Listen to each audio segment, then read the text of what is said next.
우리 함께 묵상하심으로 예배 시작하겠습니다.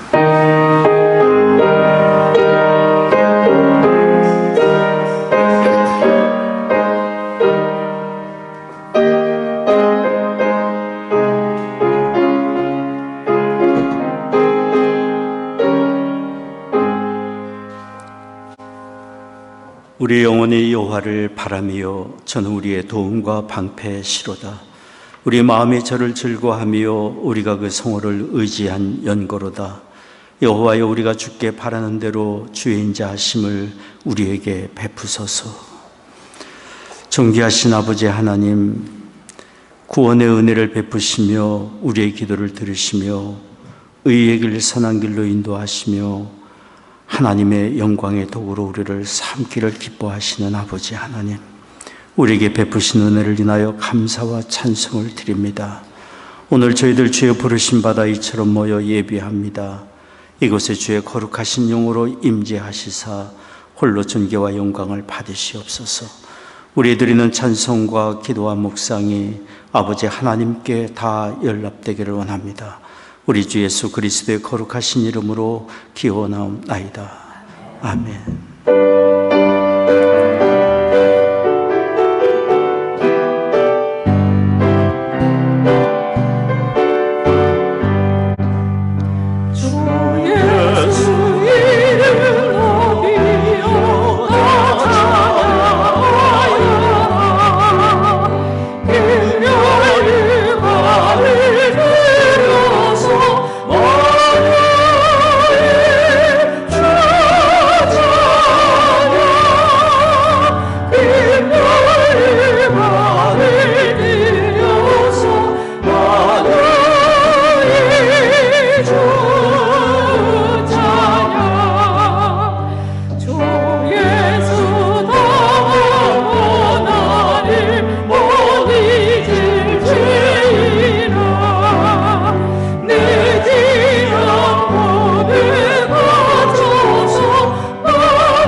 전능하사 천지를 만드신 하나님 아버지를 내가 믿사오며 그 외아들 우리 주 예수 그리스도를 믿사오니 이는 성령으로 잉태하사 동정녀 마리아에게 나시고 본디오 빌라도에게 고난을 받사 십자가에 박혀 죽으시고 장사한 지 사흘 만에 죽은 자 가운데서 다시 살아나시며 하늘에 오르사 전능하신 하나님 우편에 앉아 계시다가 저로서 산 자와 죽은 자를 심판하러 오시리라. 성령을 믿사오며 거룩한 공예와 성도가 서로 교통한 것과 죄를 사해 주시는 것과 몸이 다시 사는 것과 영원히 사는 것을 믿사옵나이다. 아멘.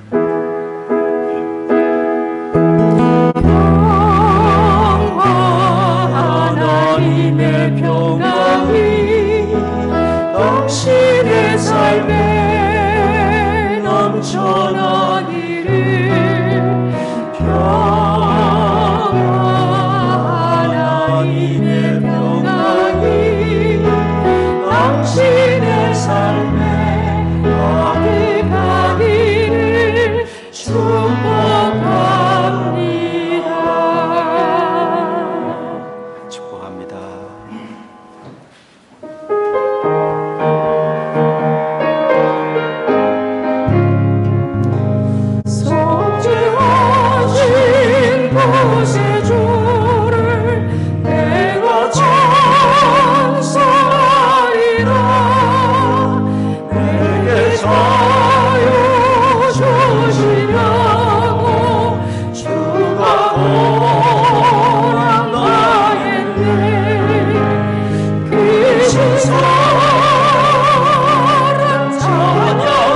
나의 주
교독문 12번 함께 교독하겠습니다. 허물의 사함을 얻고 그 죄의 가림을 받은 자는 복이 있도다.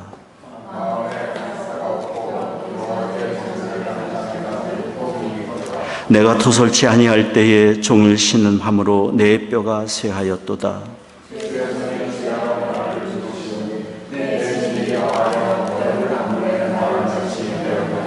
주께 내 죄를 아뢰고 내 죄악을 숨기지 아니하였더니 이로 인하여 무릇 경건한 자는 주를 만날 기회를 타서 주께 기도할지라.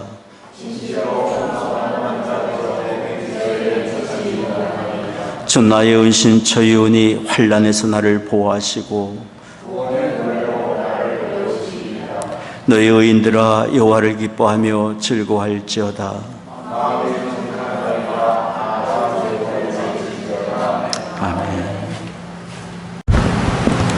저희를 성경의 사람들로 하나님 말씀을 붙잡고 사는 사람들로 인도하시고 보호하여 주시는 에벤 에셀의 하나님 아버지, 주님의 한량없는 사랑과 은혜에 감사합니다.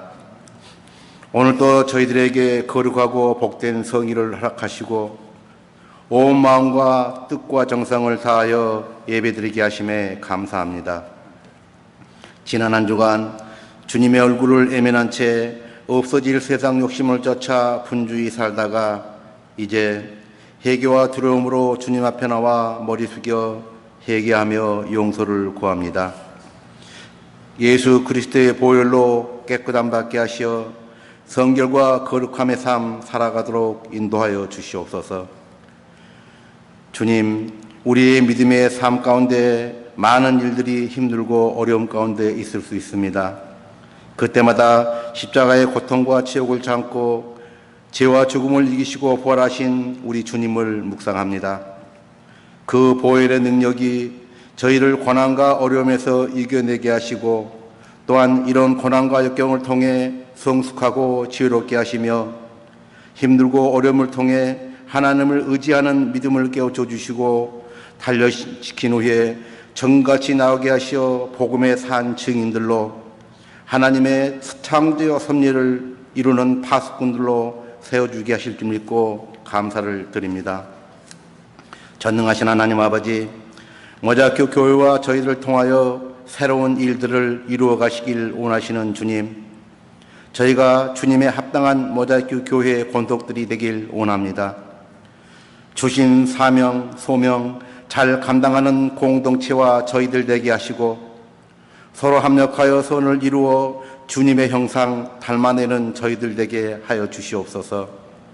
불쌍한 영혼들을 구원의 길로 인도하는 방주가 되게 하여 주시옵소서. 주님이 기업으로 주신 우리 자녀들을 위해 기도합니다. 혼탁하고 어려운 환경 가운데 살아가는 우리 불쌍한 자녀들, 주님의 축복과 인도하심 받음으로 순결하고 거룩한 삶이 되게 하시고 성경의 사람들이 되고 말씀에 붙잡는 사람들이 되게 하심으로 실천하는 삶 살게 하여 주시옵소서. 이웃에게 사랑을 나누고 다른 사람들에게 믿음의 도전을 주며 세상이 필요로 하는 사람들이 될 수 있도록 하나님 축복하옵소서. 열방에 주님의 복음을 선포하시는 선교사님들 가정과 사역을 주님의 돌보심과 보호하심에 의탁합니다. 어려움으로부터 지켜주시고 맡겨진 사역 잘 감당하는 기쁨과 감사의 열매가 풍성히 맺을 수 있도록 주님 도우십시오. 말씀을 받습니다. 오늘 권위 가운데 세우신 목사님의 말씀이 은혜와 능력이 되게 하심으로 선포되는 주님의 말씀이 저희 심령 가운데 임하게 하시어서 우리 영혼이 깨어나고 믿음이 성화되어가는 은혜 허락하여 주시옵소서. 은혜로운 예배를 위하여 헌신하는 손길들을 축복하여 주시옵시고 신령과 진정으로 드리는 저희 예배를 주님 기뻐받아 주시옵소서. 감사드립니다. 길이요 진리요 생명 되시며 살아계신 우리 주 예수 그리스도의 이름으로 기도드리옵나이다. 아멘.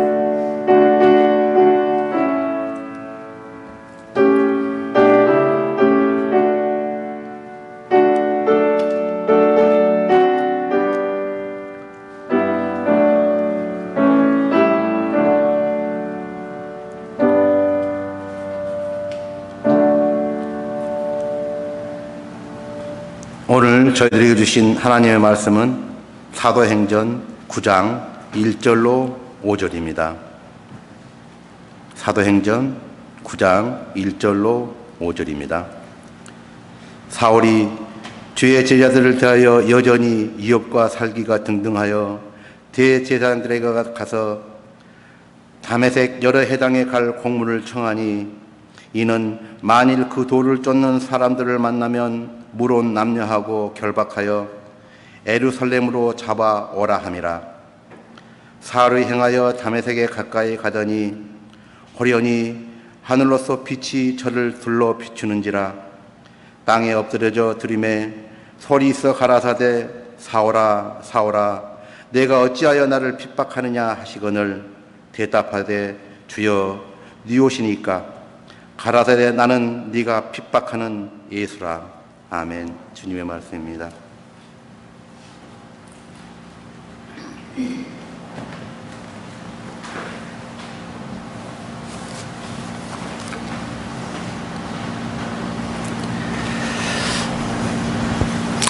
오늘 우리가 함께 찬송 부른 것처럼 이곳에 모여 예배하는 우리는 하나님께 사랑받는 귀한 자녀들이라 믿습니다.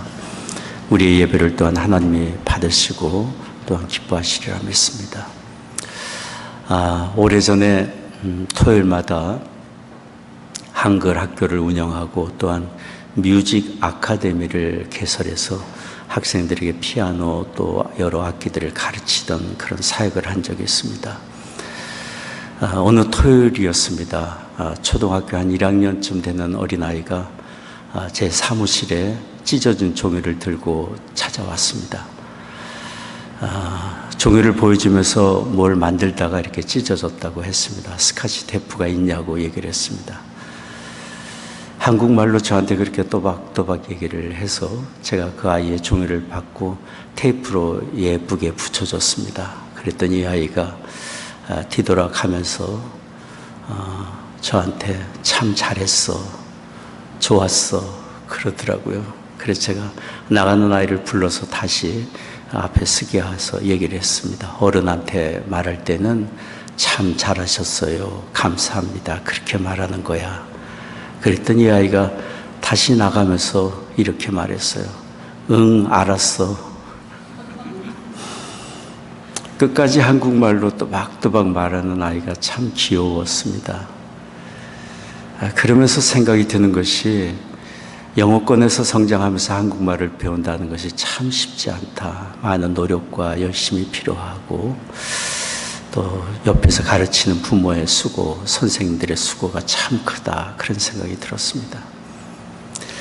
그런데 우리가 새로운 문화, 새로운 언어를 익히고 습득하는 것 못지않게 아니면 더 어려운 것이 있다는 생각이 듭니다. 그것은 우리가 변화되는 것, 새로운 삶의 언어를 배우는 것,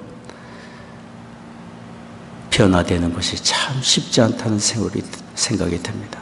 세월이 가도 옛 모습 그대로 있는 우리 모습을 볼 때 실망스러울 때가 참 많습니다. 그러나 우리에게는 항상 희망이 있습니다. 살아서 일하고 계시는 우리 하나님 아버지가 계시고 하나님이 우리를 만지시면 일순간에 우리는 변화될 수 있기 때문입니다. 오늘 하장님 읽어주신 사도행전 9장에는 바로 그처럼 하나님 만지심으로 그렇게 완고하고 그렇게 악랄했던 사람이 거룩한 하나님 나라의 일꾼으로 변화되는 놀라운 사건이 기록이 되어 있습니다. 바로 우리가 너무도 잘 아는 사울이라는 사람입니다. 하나님이 그를 만지시고 그를 인도하신 아름다운 사건을 오늘 우리는 사도행전 9장을 통해서 읽게 됩니다. 먼저 우리가 주목할 수 있는 것은 주님께서 그렇게 완고한 사울을 항복시키신 일입니다. 항복시키셨습니다. 아무도 상상할 수 없었던 일. 교회의 대적자요, 믿는 자들의 핍박자요, 그렇게 악랄한 사울이 어떻게 그리스도의 종이 될 수 있었는지 아무도 상상할 수 없는 일이었지만 주님이 그 일을 행하셨습니다. 사울은 우리가 잘 아는 대로 태어나면서부터 로마 시민권을 가졌던 사람입니다. 자부심이 대단했던 사람이에요. 히브리식 이름으로 사울이란 이름과 함께 로마 시민권을 가진 사람으로 로마식 이름으로 바울이란 이름을 가졌던 사람. 그는 기독교 신앙을 가진 뒤로 바울이란 이름으로 불렸고 실제로 바울이란 이름 작다라는 뜻대로 그의 체구는 작았다고 합니다. 사울은 다소와 아덴에서 히랍의 철학을 배웠고 시를 배웠습니다. 예루살렘으로 진출한 뒤로 당대의 저명한 율법학자인 가말리엘 문화에서 엄격한 율법주의자로 성장했습니다. 그는 율법을 중요시 여기는 바리새인 중에 바리새인이었고 베냐민 지파 사람으로 정통 히브리인 중에 히브리인이었고 율법의 기준으로 흠이 없고 도덕적으로 결함이 없는 완전해 보이는 사람이었습니다. 사울은 이런 자기의 의로움을 앞세웠고 율법적인 신앙을 가지고 교회와 믿는 자들에 대한 철저한 원수 노릇을 했습니다. 스데반 집사가 순교할 때 그 자리에서 증인 노릇을 하며 그의 죽음이 합당하다고 여긴 것입니다. 율법의 잣대로 그는 죽어 마땅하다고 그렇게 인정했던 사람이에요. 교회를 참멸하기 위해 각 집에 들어가 믿는 자들을 끌어냈던 그런 역할을 했던 사람. 오늘 여기 성경에 보면은 마음에 살기가 가득하여 믿는 자들을 잡기 위하여 예루살렘을 넘어 유대 땅을 넘어 시리아의 다메섹이라는 곳까지 찾아갈 정도의 그런 악한 사람이었어요. 오늘 말씀을 보십시오. 사도행전 9장 1절 2절 말씀입니다. 우리 같이 한번 읽겠습니다. 사울이 주의 제자들을 대하여 여전히 위협과 살기가 등등하여 대제사장에게 가서 다메섹 여러 회당에 갈 공문을 청하니 이는 만일 그들을 쫓는 사람을 만나면 물은 남녀하고 결박하여 예루살렘으로 잡아오려 함이라. 당시 다메섹에는 유대인 이민자들 약 5만 명이 거주하고 있었고 유대인들이 모이는 회당이 30여 개나 되었다고 합니다. 스데반 집사의 순교로 사방으로 흩어진 사람들 중에 다메섹으로 간 사람들이 많이 있었고 회당에서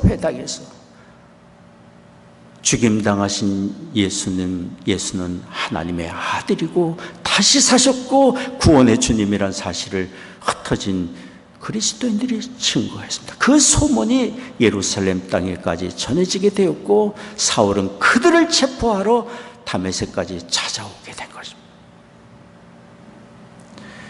체포영장을 손에 들고 다메섹을 향해 찾아가는 그의 발걸음에 대한 소문이 다메섹에 있는 그리스도인들에게 알려졌고 그들은 두려움에 빠질 수밖에 없었을 것입니다. 그러나 우리 주님, 다시 사신 우리 주님 절대로 가만히 계시지 않았습니다. 오늘 성경이 그런 사실들을 말해주고 있습니다.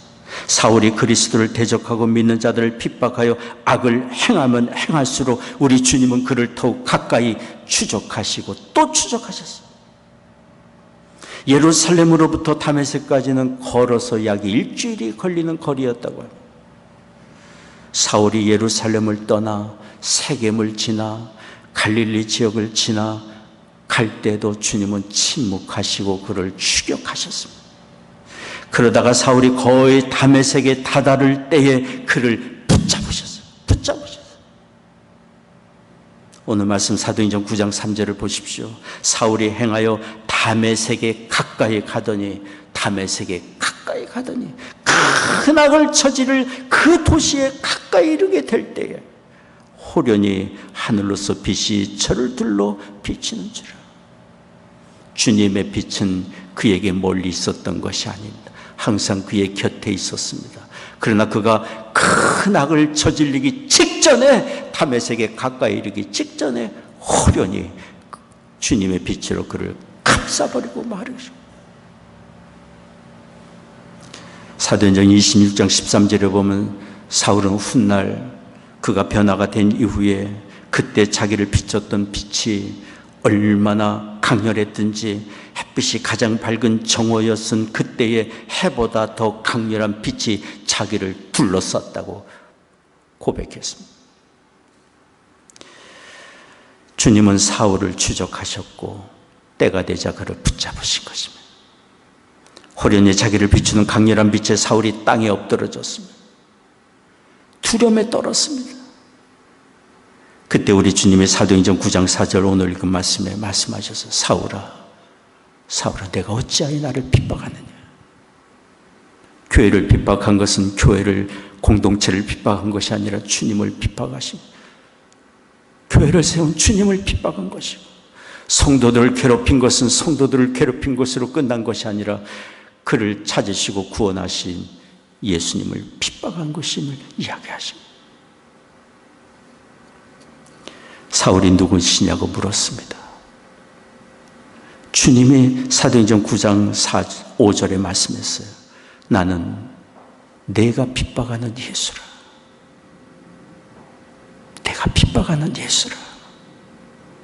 사망 권세 이기시고 다시 사시고 교회의 주인이요 성도들의 보호자요 구원의 주님 그 예수님께서 말씀하셨어요. 나는 내가 핍박하고 있는 예수다.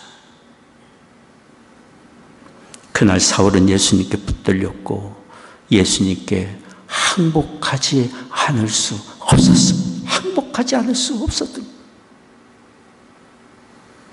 만약 예수님의 다메섹 입구에서 그를 붙잡지 않으셨다면, 만약 주께서 그의 발걸음을 그 자리에서 멈추게 하지 않으셨다면 그는 정말 큰 죄악을 저지르고 멸망의 길로 갈 수밖에 없었을 거예요. 그러나 주님의 은혜로 불쌍히 여기신 주님의 은혜로 발걸음을 멈추게 하셨고 그를 사로잡아 주신 거예요. 바울은 악한 자기의 뜻과 계획을 성취하지 못했지만 주님께 큰 은혜를 입은 자였고 그 가는 길이 막혔고 넘어지고 실패를 보았지만 구원의 주 예수 그리스도를 만나는 은혜를 얻게 된 것입니다. 여기에 악을 행하는 사울을 추적하시며 그를 변화시키신 주님은 오늘날도 동일한 일을 하고 계십니다. 멜컴 머거리지라는 분이 있습니다. 멜컴 머거리지 20세기 후반에 문인으로 알려져 있고 방송인으로 활발하게 활동을 했던 분입니다. 그는 자서전에서 자신을 추적하신 주님에 대해서 이렇게 기록을 했어요. 내 뒤에서 들리는 발자국 소리, 내 뒤에서 들리는 발자국 소리, 나를 따라오는 그림자, 천국의 사냥개, 그것은 너무도 가까이 있어서 목덜미에 뜨거운 숨결이 느껴질 정도였습니다. 맞습니다. 당신은 거기에 계셨습니다. 내가 아무리 멀리 그리고 빨리 달려도 여전히 내 어깨 너머로 바짝바짝 따라오는 당신의 모습을 흘끗흘끗 볼 수 있었습니다. 먹이를 쫓아가는 이 거룩한 짐승의 마지막 도약을 할 때 우리는 떨게 됩니다. 도망칠 길이 없습니다. 도망칠 길이 없습니다.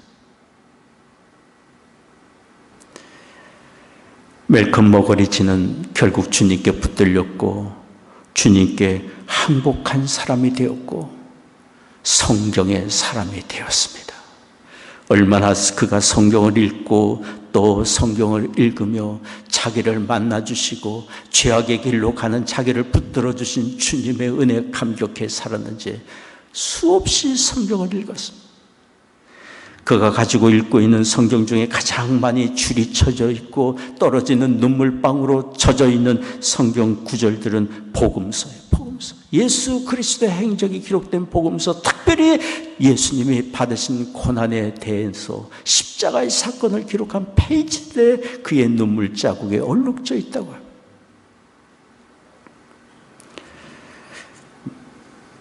멜컴 머거리지는 예수님의 사랑과 은혜에 붙잡힌 사람이었고 결국 항복한 사람이었습니다. 이 자리에 모여 예배하는 우리 모두는 주님 앞에 붙들린 사람들인 줄 믿습니다. 주님 앞에 항복한 사람들일 줄 믿습니다. 혹시 우리들 가운데 여전히 주님 앞에 붙들리지 않고 달아나고 있는 사람이 있는지 모르겠어요. 우리의 사랑하는 자녀들 가운데, 가족 가운데, 친지 가운데, 사랑하는 친구들 가운데 그런 사람이 있는지 모르겠어요.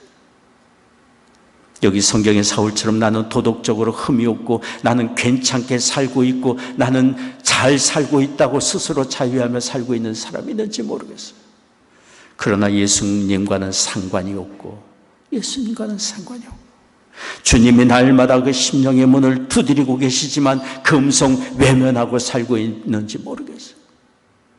가는 길이 막히고 공경에 처하지만 그것이 주님께서 부르시는 은혜의 음성이고 기회인 줄 모르고 그냥 깨닫지 못하고 달아나고 또 달아나고 있는지 모르겠어요. 우리는 알아야 합니다. 우리가 생명의 주요 복의 근원이 되시는 예수님께로부터 멀리 달아나면 달아날수록 주께서 주시는 온전한 복과 생명과 영생과 하나님의 나라와 새로운 삶과 상관이 없는 사람이 되고 마는 것을 알아야 합니다. 그래서 주님은 우리를 포기하지 못하십니다. 결코 포기하지 못하십니다. 주님이 아니시면 살 길이 없기 때문입니다. 그래서 날마다 우리의 심령을 두드리시며 추적하고 계시는 것입니다. 우리 주님의 공생애를 기록한 사복음서를 보십시오. 주께서 주로 만난 사람들은 유대 지체 높은 사람들이 아니었어요. 죄인이라 지탄받고 소외된 사람들이었어요. 그들의 친구가 되어주고 그들과 함께 교제를 하셨어요. 스스로 경건하다고 생각하는 바리새인 사두개인들이 그런 예수님을 비난했어요. 그때 주님께서 비유로 말씀하셨습니다. 잃어버린 한 마리의 양을 찾아 찾도록 찾아다니는 목자에 대한 비유를 말씀해 주셨어요. 찾다가 또 찾다가 마침내 잃어버린 양을 찾게 되자 즐겁게 그 양을 어깨에 메고 집으로 돌아와 친구들을 초청하여 즐거운 잔치를 벌이는 목자의 이야기예요. 하나님 아버지의 마음이 그렇다고 말씀하시고, 우리는 저 사람 불가능해, 할 수 없어, 어쩔 수 없어, 포기할지 몰라도 주님은 포기하지 아니하시니.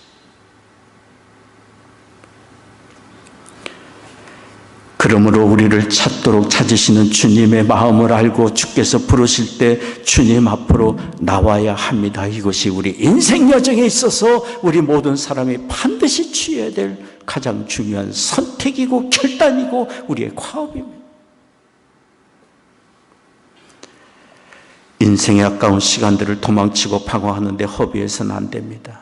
주님께 항복하는 사람은 더 이상 달아날 필요가 없고 방황할 필요가 없지 않습니까? 시카고에 오래전부터 아는 문인 한 분이 계십니다. 언젠가 이분이 신문에 이런 제목의 글을 기고하셨습니다. 글의 제목이 이렇습니다. 따로 갈 데가 없어. 따로 갈 데가 없어. 저는 제목을 보고, 글자로 써있는 제목을 보고 휴가철이 되어서 어디 가실 만한 데가 없어서 그런 글을 쓰셨는가 생각을 했습니다. 그러나 글을 읽다 보니까 신앙 고백적인 글이었어요. 글의 내용이 이렇습니다. 몸이 아프니 도대체 의지할 때라고는 하나님밖에 없다. 하나님 외에 어디 다른 데 마음 붙일 데가 없다. 내 뜻대로 되는 일이 하나도 없으니 모든 것이 하나님 뜻대로 되도록 하나님만 의지하는 수밖에 다른 방법이 없다. 하나님 눈치를 살그머니 보지만 세상에서 죄라는 죄는 온갖 다 지으며 살았으니 무슨 눈치로 하나님 보고 봐달라고 해야 되나 싶다. 그러나 용서의 주님, 예수님이 계시니 예수님 의지하고 나아간다. 주님, 너무 힘듭니다. 내가 할 수 있는 일이 하나도 없네요. 너무 아프니까 못 견디겠네요. 길게 쓴 글을 중략합니다. 이분의 글을 다 읽은 후에 제목을 다시 보니까 이 제목이 너무도 의미가 깊고 신앙적이었어요. 따로 갈 데가 없다. 따로 갈 데가 없다. 우리의 생명의 주관자 되시고 십자가에서 대속의 피를 흘리신 예수님 말고 또 다른 분이 있다면 그리로 가겠지만 주님 말고 다른 곳에 갈 곳이 없습니다. 그래서 주께서 말씀하지 않습니까? 내가 곧 그 길이요 그 진리요 생명이니 나로 말미암지 않고는 아버지께로 올 자가 없나니라. 우리 주님이 가버나움 회당에서 말씀을 전하실 때 말씀을 듣고도 예수님을 믿지 않는 사람들이 있었습니다. 주님 곁을 떠나는 사람들도 있었습니다. 그때 주님의 12 제자들에게 말씀하셨어요. 너희도 가려느냐? 너희도 가려느냐? 그때 베드로가 요한복음 6장 68절에 얘기를 했어요. 주여 영생의 말씀이 계시니 우리가 네게 가리이까? 우리를 살리고 구원하시는 영생의 말씀이 주님께 있으니 우리가 누구에게 가겠습니까? 예수님 밖에는 우리가 갈 곳이 없습니다. 그래서 주께서 우리의 심령의 문을 두드리는 것입니다. 깨닫지 못하는 우리의 심령을 두드리며 고집 부리고 있는 우리의 심령의 문을 두드리며 제 갈 길 고집 부리며 가는 우리를 추적하시며 우리를 찾아오시는 것입니다. 계시록 3장 20절에 말씀합니다. 볼지어다 내가 문 밖에 서서 두드리노니 누구든지 내 음성을 듣고 문을 열면 내가 그에게로 들어가 먹고 마시리라. 그러므로 주께서 가까이 오셔서 부르실 때 응답해야 합니다. 예수님, 제가 여기 있습니다. 그동안 죄악 가운데 살았습니다. 저는 죄악된 존재입니다. 제 힘으로 하나님 앞에 갈 자격이 없는 사람입니다. 그러나 나의 모든 죄를 예수님이 십자가에 다 치시고 해결하신 것을 믿습니다. 예수님을 나의 구주로 믿고 영접합니다. 나를 받아주세요. 내 삶을 주님께 의탁합니다. 부르실 때 주님 앞에 응답해야 합니다. 이것이 우리 인생 여정에서 해야 될 가장 중요한 고백이고 응답일 줄 믿습니다. 주의 부르심에 응답하는 우리에게 주께서 기꺼이 받으시고 영생을 주시며 하나님의 나라를 선물로 허락해 주십니다. 이미 우리가 주님의 부르심에 응답하고 주님께 돌아왔다면 우리가 가져야 될 마음이 있습니다. 삶의 위대한 목표가 있습니다. 그것은 아직 주 앞에 돌아오지 못한 사람들을 주님께로 인도하는 것입니다. 찾도록 찾으시는, 잃어버린 영혼을 찾도록 찾으시는 주님의 마음을 가지고 우리가 영혼의 안내자 역할을 감당하고 거룩한 중보 기도자의 사명을 감당하는 우리의 삶이 되어야 합니다. 이미 우리는 주께 항복한 사람이기 때문에, 주님 앞에서 누리고 있는 은혜가 무엇인지를 아는 사람이기 때문에, 갈 곳이 어딘지를 아는 사람이기 때문에, 중보 기도는 기도할 줄도 모르는 사람, 기도할 이유도 모르는 사람을 우리의 등에 업고 하나님께 나아가 대신 간구하는 것 아닙니까? 그를 우리의 마음에 안고 하나님 아버지 앞에, 긍휼의 하나님 아버지 앞에 나아가 그의 영혼을 불쌍히 여겨달라고 간구하는 것이 중보기도 아니에요. 하나님은 이 세상에 이런 중보기도자들을 찾고 계십니다. 시편 99편 6절에 이렇게 말씀하셨어요. 그 제사장 중에는 모세와 아론이요 그 이름을 부르시는 자 중에는 사무엘이라 저희가 여호와께 간구함에 응답하셨도다.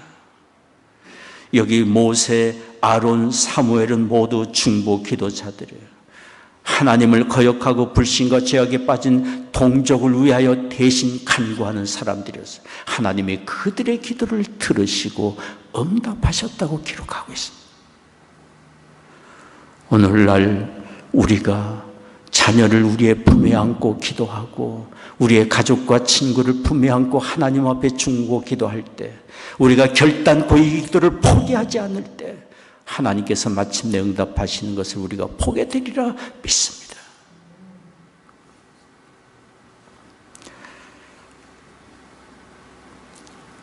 사울은 주님 부르심 앞에 결국 굴복하고 항복했습니다. 둘째로 오늘 말씀을 통해 우리가 들어야 될 말씀이 있습니다. 그것은 예수님이 살기 등등한 사울을 붙잡아 항복시키신 것으로 끝난 것이 아니라, 항복시킨 것으로 끝난 것이 아니라 그에게 전혀 새로운 삶을 허락해 주신 사실입니다. 사도행전 9장 6절 9절 말씀입니다. 오늘 읽지 않았습니다만 우리 같이 한번 읽겠습니다. 내가 일어나 성으로 들어가라. 행할 것을 내게 이를 자가 있느니라 하시니 같이 가던 사람들은 소리만 듣고 아무도 보지 못하여 말을 못하고 섰더라. 사울이 땅에서 일어나 눈은 떴으나 아무것도 보지 못하고 사람의 손에 이끌려 담에색으로 들어가서 사흘 동안을 보지 못하고 식음을 전폐하니라. 빛 가운데 쓰러져 있는 사울에게 주께서 말씀하셨어요. 일어나라. 다메섹 성으로 들어가라. 다메섹은 어떤 곳입니까? 사울이 믿는 자들을 잡아 체포하여 죽음의 자리로 넘기려고 했던 그 성입니다. 그 성으로 들어가라고 그래요. 그러나 이제 목적이 바뀐 상태에서 그를 다시 성으로 들여보낸 것입니다. 새로운 발걸음, 새로운 삶. 이제 띄어진 영적 눈으로 그가 살아갈 길이 밝혀질 그 도시로 들어가라고 말씀하십니다. 사울은 사람들의 도움을 받아 다메섹 성으로 들어갔지만 3일 동안 눈을 떠보지 못했습니다. 식음을 전폐하고 주의 인도하심을 기다렸습니다. 그때 우리 주께서는 사울에게 다메섹의 신실한 믿음의 사람 아나니아를 보내주었어요. 아나니아를 통해 그의 눈을 치유해 주었어요. 그리고 그가 앞으로 어디로 무슨 일을 하게 될지를 일깨워 주었습니다. 예수님께 항복할 때, 우리가 주님 앞에 죽을 때 새로운 사람으로 다시 태어나게 되고, 이전에 우리에게 살던 모습, 내 생각과 주장과 내 만족을 쫓아 살던 삶이었다면 이제는 날 위하여 죽으시고 다시 사신 주님을 위하여 사는, 하나님 나라를 위하여 사는 새로운 비전과 목적을 가진 사람으로 바뀌게 됩니다. 여기 사울이 바로 그런 삶을 얻게 된 것입니다. 하나님의 전적인 은혜. 사울은 훗날 자신의 변화된 삶을 고백했어요. 갈라디아서 2장 20절 말씀인데요, 같이 읽겠습니다. 내가 그리스도와 함께 십자가에 못 박혔나니 그런즉 이제는 내가 산 것이 아니요 오직 내 안에 그리스도께서 사신 것이라. 이제 내가 육체 가운데 사는 것은 나를 사랑하사 나를 위하여 자기 몸을 버리신 하나님의 아들을 믿는 믿음 안에서 사는 것이라. 나의 옛사람은 죽었고 이제 주님 앞에 항복한 이후에 나는 다시 그리스도 안에서 산 사람으로, 주님이 내 삶의 주관자요 주인이요 왕이요, 나는 주의 뜻을 쫓아 사는 사람으로 일어나 살고 있음을 고백한 것입니다. 이런 사울을 통하여 지중해 일대와 소아시아와 유럽에 구원의 주 예수 그리스도의 이름이 증거되었고, 13권의 성경이 기록이 되었고, 기독교 신학의 체계를 세우는 위대한 사도로 그가 쓰임을 받게 되었던 것입니다.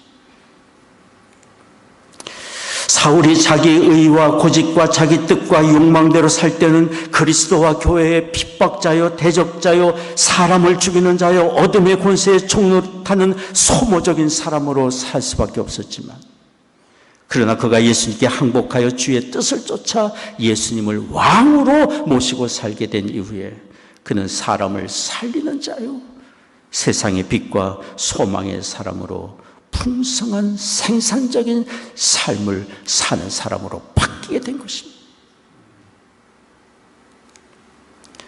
새로운 삶의 출발, 거듭날 때 시작됩니다. 예수 그리스도께 온전히 항복할 때 새로운 삶의 발걸음이 시작될 수 있습니다. 신경숙 소설가를 여러분 아실 줄 압니다. 엄마를 부탁해라는 소설을 쓰신 분입니다. 영문으로도 번역이 돼서 전 세계에 많이 알려진 소설책입니다. 신경숙 소설가가 이 소설을 처음 300매가량 원고를 써갈 때 글이 자연스럽지 않다고 생각이 됐고, 열리지 않는 문을 억지로 여는 것 같은 마음으로 300매 원고를 써갔습니다. 그러던 어느 날 갑자기 한 짧은 문장이 떠올랐습니다. 엄마를 잃어버린 지 일주일째다. 이분에게 이것이 너무도 신선했습니다. 이 말로 새로 시작하자. 엄마를 잃어버린 지 일주일째다. 이분은 새로운 문장을 찾는 순간 그동안 쓴 300매 원고를 다 버렸습니다. 그리고 이 문장으로부터 다시 쓰기 시작했어요. 이분의 고백입니다. 그 첫 문장을 선택했을 때 바닷물이 저 문으로 밀고 오듯이 글이 덮쳐왔다. 글이 덮쳐왔다. 글을 써보신 분은 이 기분이 어떤지를 아시게 될 겁니다. 시작이 중요합니다. 첫 문장이 중요하고 시작이 참 중요합니다. 우리가 지금까지 어떻게 살아왔든지, 지금까지 우리가 써온 삶의 이야기들이 어떤 것이었는지, 우리는 예수 그리스도 안에서 새로운 삶을 다시 시작할 수 있습니다. 새로운 이야기를 다시 써갈 수 있습니다. 진정으로 우리가 주님께 항복한다면, 예수님을 나를 다스리시는 구원의 주님일 뿐 아니라 왕으로 주님을 모시고 주를 쫓아 산다면, 우리는 주변에 선한 영향력을 끼치는 새로운 삶을 시작할 수 있습니다. 고린도후서 5장 17절에 말씀합니다. 같이 읽겠습니다. 그런즉 누구든지 그리스도 안에 있으면 새로운 피조물이라, 이전 것은 지나갔으니 보라 새 것이 되었도다. 하나님을 아버지라 부르는 사람, 하나님의 자녀라 인정받고 세상에 누가 뭐라 해도 하나님께 사랑받는 하나님의 자녀로서의 삶, 영생을 소유한 사람, 하나님 나라를 향하여 가는 가장 귀한 복을 가진 사람, 이 세상에 무엇을 하든지 하나님의 돌보심 속에 하나님과 동행하는 새로운 삶, 이런 삶이 우리에게 주어졌습니다. 우리에게 주어진 이 삶을 살아가는 과정, 우리에게 맡겨진 일입니다.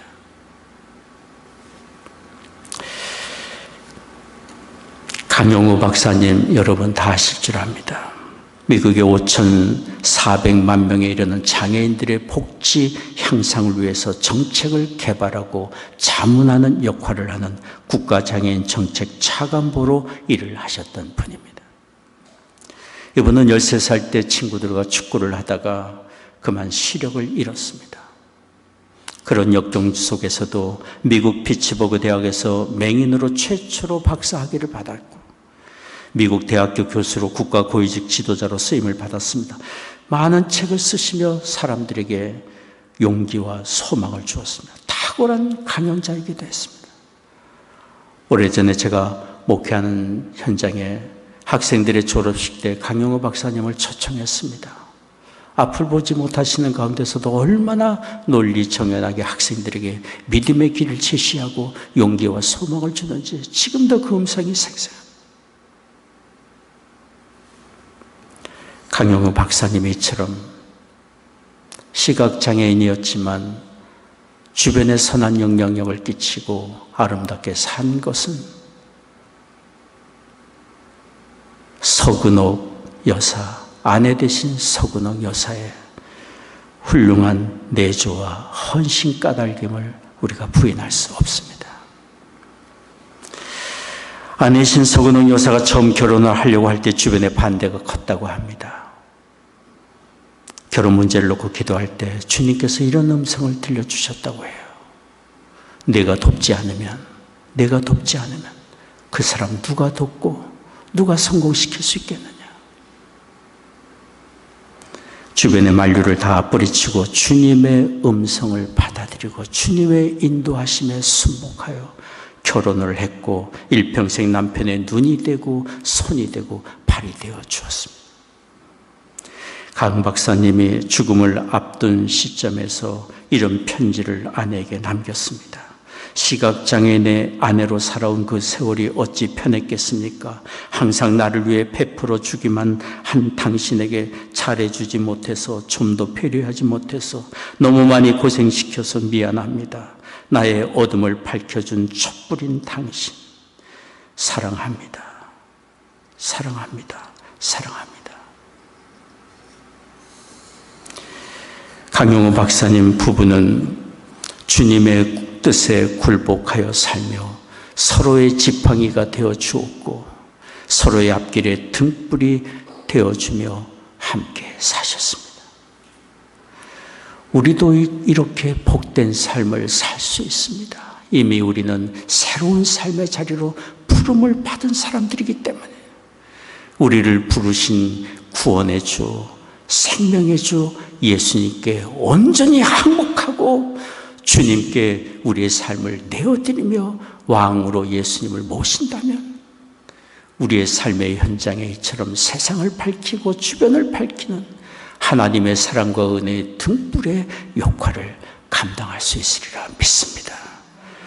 이런 은혜가 우리와 우리의 자녀들에게 있기를 원합니다. 기도하겠습니다. 여러분 잠시라도 함께 같이 기도하면 좋겠습니다.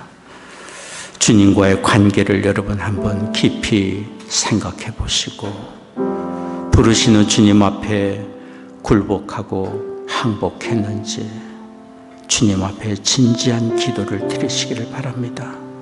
또한 우리의 사랑하는 자녀, 가족, 친구, 일터의 동료들, 이웃들 가운데 주님 앞으로 인도해야 될 사람들 있을 줄 압니다. 중보 기도자로 이 시간 함께 기도하면 좋겠습니다. 기도하겠습니다. 아버지,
주네요. 참 감사합니다.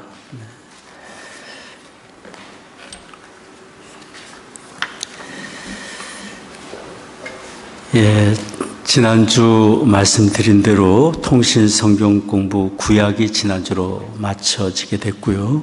오늘부터 신약 제1과가 시작이 됩니다.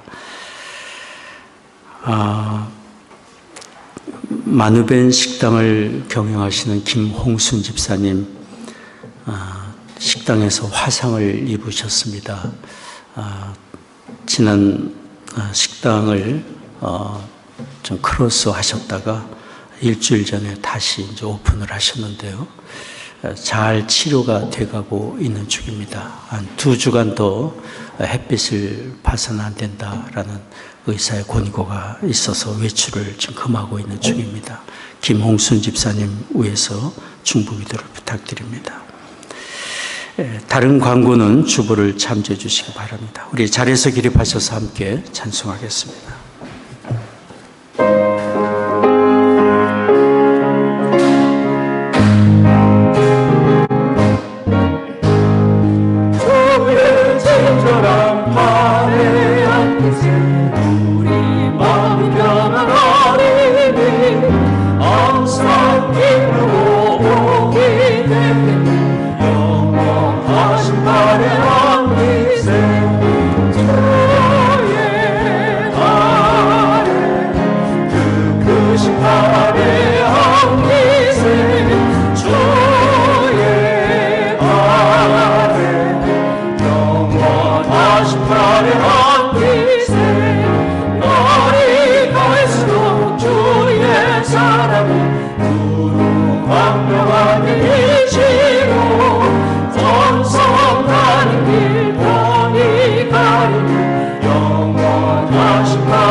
지금은 우리의 구원의 주 예수 그리스도의 은혜와 아버지 하나님의 한량없는 사랑하심과 성령의 위로 교통 임재하심이 오늘 예배하고 돌아가는 성도들의 심령과 가정과 산업의 현장 외에 이제로부터 영원히 함께 하시기를 축원하옵나이다. 아멘.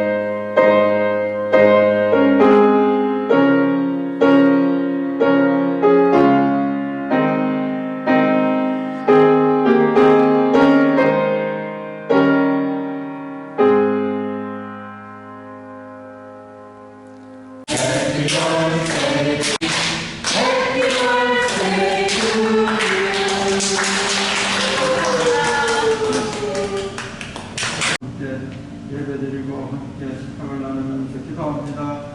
우리 장미영 집사님 가정 모든 기도 제목들을 주님께서 응답해 주시고 축복해 주시고 함께 해 주시옵소서. 늘 감사가 넘치고 기쁨이 넘치고 기도가 넘치고 하나님께 영광을 돌리는 귀한 가정 되고 집사님 되게 축복하여 주시옵소서. 너희들도 이렇게 먹으면서 감사하면서 다 건강으로 우리 교회가 더 성공할 수 있게끔 힘써 기도하는 우리 모두 되게 도와주시옵소서.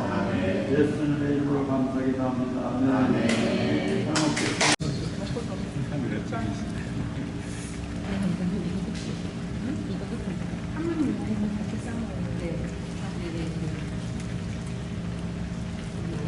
집사님. 집사님 이거 주세요? 네, 제가 분명히 이거를 센거 하지 않은 거를 했어요. 근데 그거 없어요? 아니 그렇게 했는데 또 일하는데 또 전화가 온 거예요. 근데 이거 센 거예요. 그러는 거 주인이 또 전화가 오고 항상 우리가